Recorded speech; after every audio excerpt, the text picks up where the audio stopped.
नमस्कार, मैं हूं मोनिका जायसवाल और आप देख रहे हैं इंडिया न्यूज हरियाणा। बुलेटिन की शुरुआत करेंगे फटाफट अंदाज में। दिल्ली में बढ़ रहे ओमिक्रॉन के मामले को लेकर स्वास्थ्य मंत्री सत्येंद्र जैन ने कहा कि लोगों को नियमों का पालन करना चाहिए, मास्क और भीड़भाड़ वाले इलाकों से बचना होगा। स्वास्थ्य मंत्री ने कहा कि एक भी ओमिक्रॉन मरीज को ऑक्सीजन सपोर्ट की जरूरत नहीं पड़ी।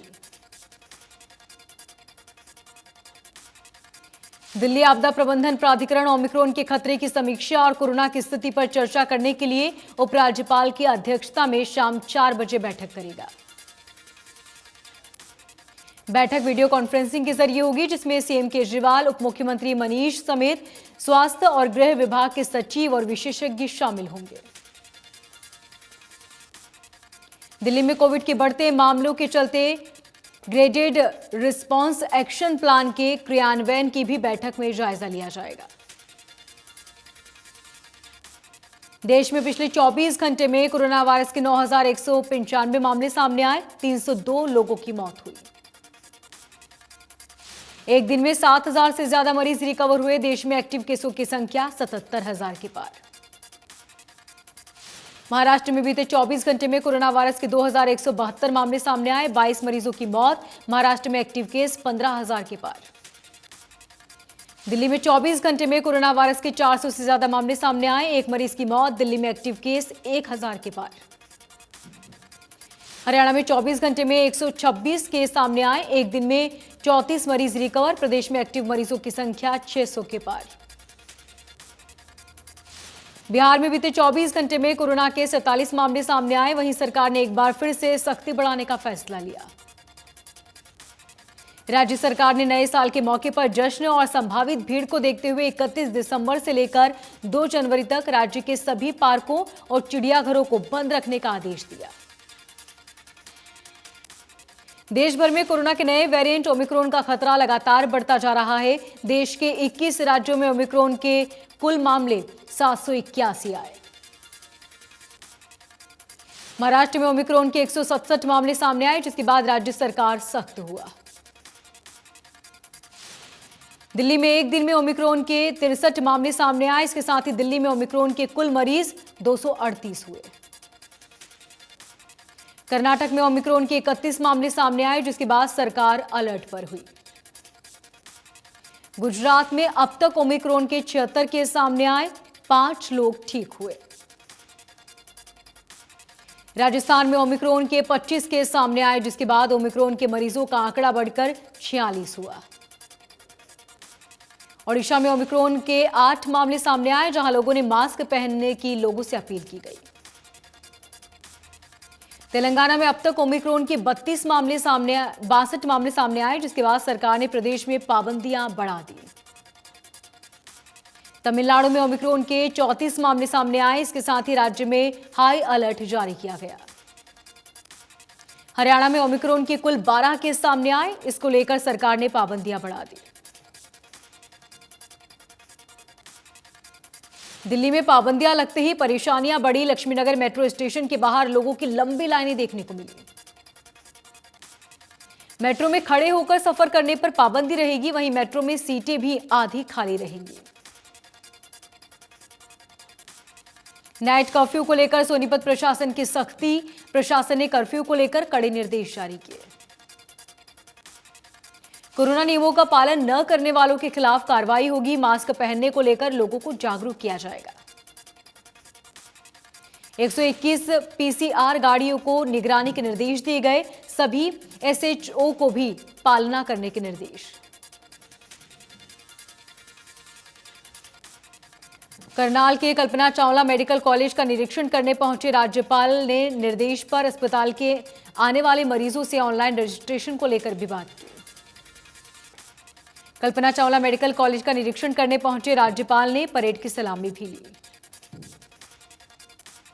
राज्यपाल ने प्रदेश के बुजुर्ग मरीजों के लिए हिदायतें जारी की। अस्पताल प्रबंधन उनको दोपहर 3 बजे के बाद बुलाए, ताकि बुजुर्गों को इंतजार न करना पड़े। भिवानी में उप मुख्यमंत्री दुष्यंत चौटाला ने कहा कि कोरोना किसान आंदोलन के दौरान विकास जारी रहा, अब और गति से विकास होगा। उप मुख्यमंत्री ने कहा कि किसान आंदोलन के दौरान केस दर्ज किए गए नॉन लीथल एक्टिविटी को छोड़कर बाकी केस वापस होंगे। उन्होंने कहा कि जिला उपायुक्तों को निर्देश जारी किए गए हैं, विभाग केस वापसी के समय पर फैसला करेगा। बुजुर्गों की पेंशन काटने पर बोले उप मुख्यमंत्री, कहा कांग्रेस के कार्यकाल के दौरान नीति बनाई गई थी। उप मुख्यमंत्री दुष्यंत चौटाला ने कहा कि पहचान पत्र बनने के दौरान मामले सामने आ रहे हैं, किसी के साथ गलत नहीं होने दिया जाएगा। मुख्यमंत्री मनोहर लाल ने हरियाणा निवास में प्रदेश भर के अतिरिक्त जिला उपायुक्तों की बैठक कर समीक्षा की। मुख्यमंत्री मनोहर लाल ने कहा कि गरीब परिवारों की आय को बढ़ाने के लिए राज्य सरकार आने वाले दिनों में नई स्कीम लेकर आएगी। आगामी 7 जनवरी 2022 से प्रदेश भर में अंत्योदय मेले का दूसरा चरण शुरू होगा। पहले चरण में 156 मेले आयोजित किए गए थे।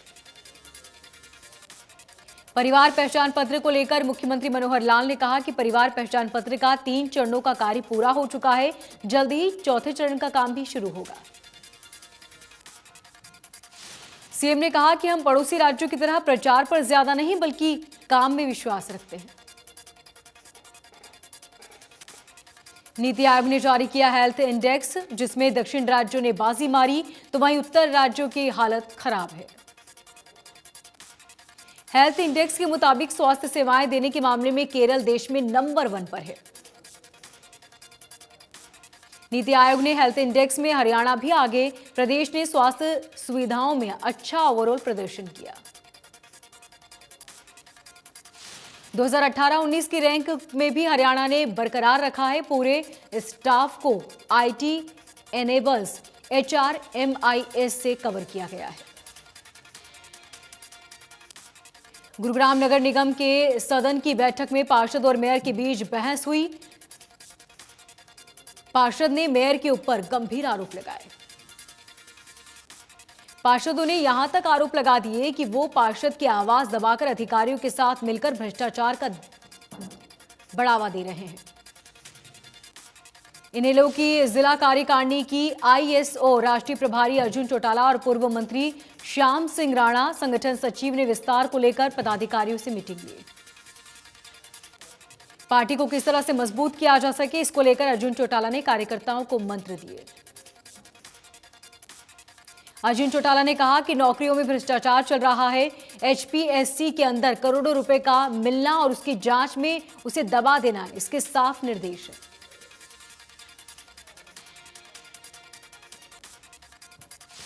भिवानी में 31 दिसंबर तक कोरोना वैक्सीन की पहली डोज का 100% लक्ष्य तय कर लिया जाएगा।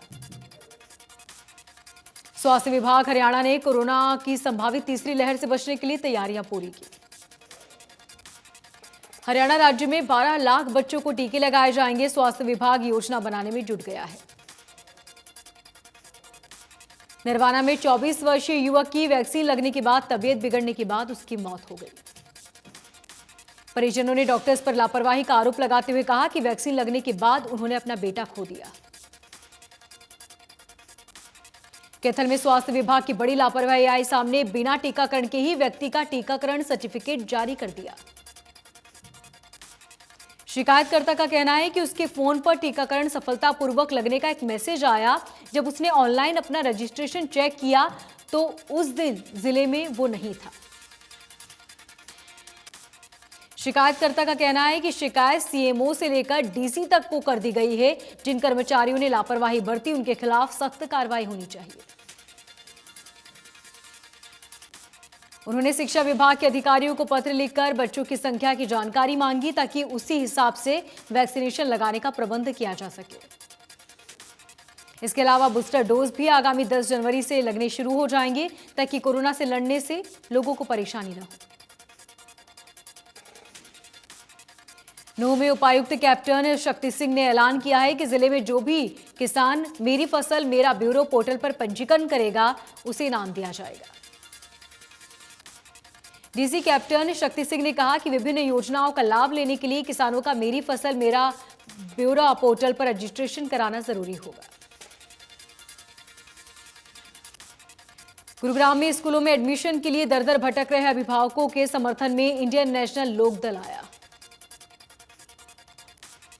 134A के तहत बच्चों को एडमिशन देने के नाम पर स्कूल संचालकों की मनमानी का विरोध कर रहे हैं।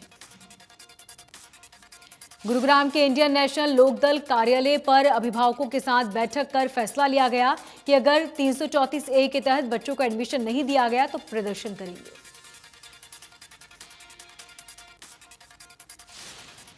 पानीपत में एक शख्स ने सोशल मीडिया पर भगवान वाल्मीकि के बारे में आपत्तिजनक टिप्पणी करने का मामला सामने आया।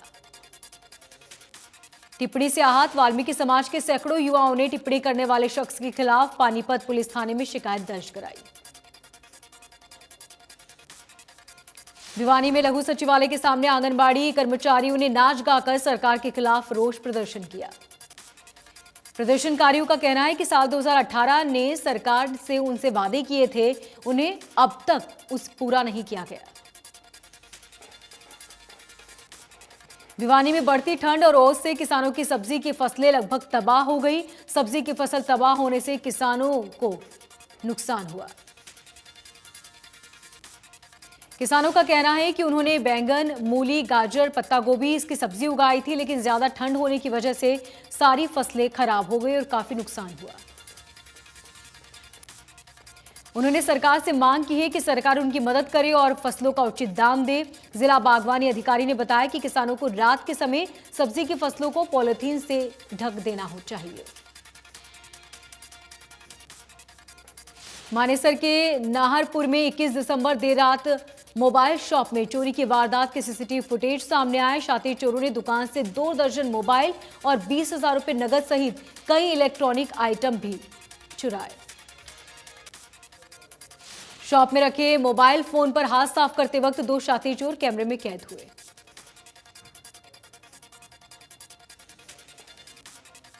गुरुग्राम की सड़कें और फ्लाईओवर अवैध होर्डिंग से पटे पड़े हैं। नगर निगम अब होर्डिंग से अपना खजाना भरने की कोशिश करेगा। अवैध होर्डिंग को हटाने और उनके ऊपर सख्ती बरतने के साथ साथ अवैध होर्डिंग लगाने वालों के खिलाफ एफआईआर दर्ज की जाएगी। सोहना के गांव के समीप एक प्राचीन मंदिर की करोड़ों रुपए की जमीन पर भूमाफिया की नजर पड़ने लगी है, जिसको बेचने के लिए भूमाफिया 21 कनाल 7 मरला जमीन की रजिस्ट्री कराने की कोशिश कर रहे हैं।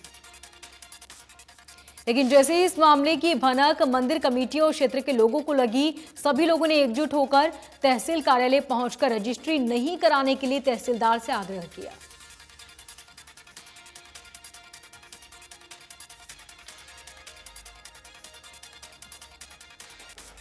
यमुनानगर के छछरौली इलाके में पुलिस ने एक गाड़ी से यूरिया खाद के कट्टे बरामद किए। वहीं पुलिस ने गाड़ी चालक से खाद स्टोर जाकर चेकिंग की तो वहां से पुलिस को 1500 यूरिया खाद के कट्टे मिले। फिलहाल पुलिस ने आरोपी को गिरफ्तार कर मुकदमा दर्ज कर लिया और आगे की कार्रवाई शुरू कर दी।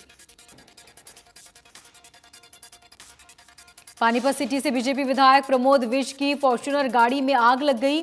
एमएलए हॉस्टल पार्किंग में खड़ी गाड़ी में आग लगी। गाड़ी में आग लगने का सीसीटीवी फुटेज सामने आया। पेट्रोल डालकर गाड़ी में आग लगा दी गई। चंडीगढ़ में हरियाणा के 2 नए मंत्रियों के शपथ ग्रहण समारोह में शामिल होकर वापस टोहाना लौट रहे युवाओं की गाड़ी अचानक पलट गई, जिसकी वजह से हादसा हुआ। इस हादसे में टोहाना निवासी लवली मेहता और अंशित की मौत हो गई, जबकि 2 लोग गंभीर रूप से घायल हुए, जिनका इलाज जारी है। पलवल के चांदहट्टी थाना क्षेत्र में गांव तारा के सरपंच के साथ कुछ युवकों ने पुरानी रंजिश को लेकर मारपीट की, जिसका वीडियो वायरल हुआ। फिलहाल पुलिस बाकी आरोपियों की तलाश कर रही है। दोनों पक्षों के बीच काफी समय के बाद राजनीतिक विवाद चल रहा था। बल्लभगढ़ अनाज मंडी में एक व्यक्ति की संदिग्ध परिस्थितियों में मौत हो गई। डॉक्टर्स के अनुसार मृतक की मौत ठंड की वजह से हुई।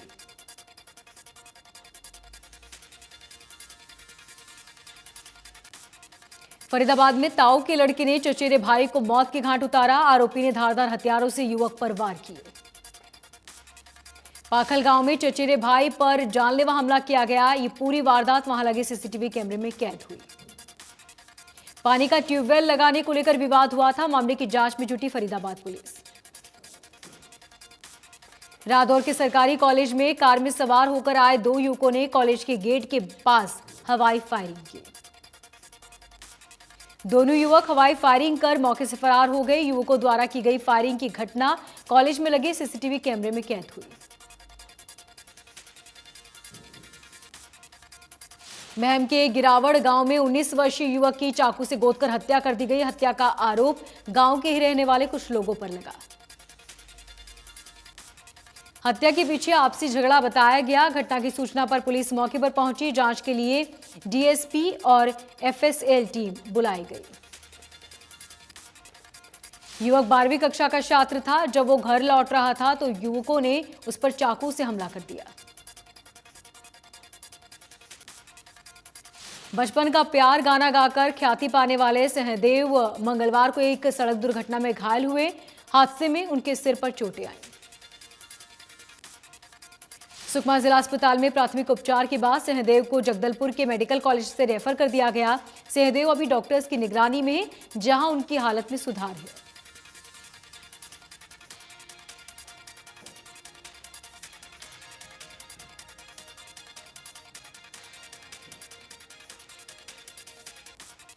सेंचुरियन में दक्षिण अफ्रीका के खिलाफ खेले जा रहे टेस्ट मैच में भारतीय विकेटकीपर ऋषभ पंत ने नया कीर्तिमान स्थापित किया। पंत सबसे तेज 100 शिकार करने वाले भारतीय विकेटकीपर बन गए। ऋषभ पंत विकेट के पीछे 100 शिकार करने वाले सबसे तेज भारतीय विकेटकीपर बन गए। इससे पहले ये रिकॉर्ड भारतीय टीम के पूर्व कप्तान महेंद्र सिंह धोनी के नाम था। सेंचुरियन में खेले जा रहे टेस्ट मैच में मोहम्मद शमी ने कमाल कर दिया। पहली पारी में मोहम्मद शमी ने 5 विकेट के लिए इसी के साथ टेस्ट क्रिकेट में अपने 200 विकेट पूरे कर लिए।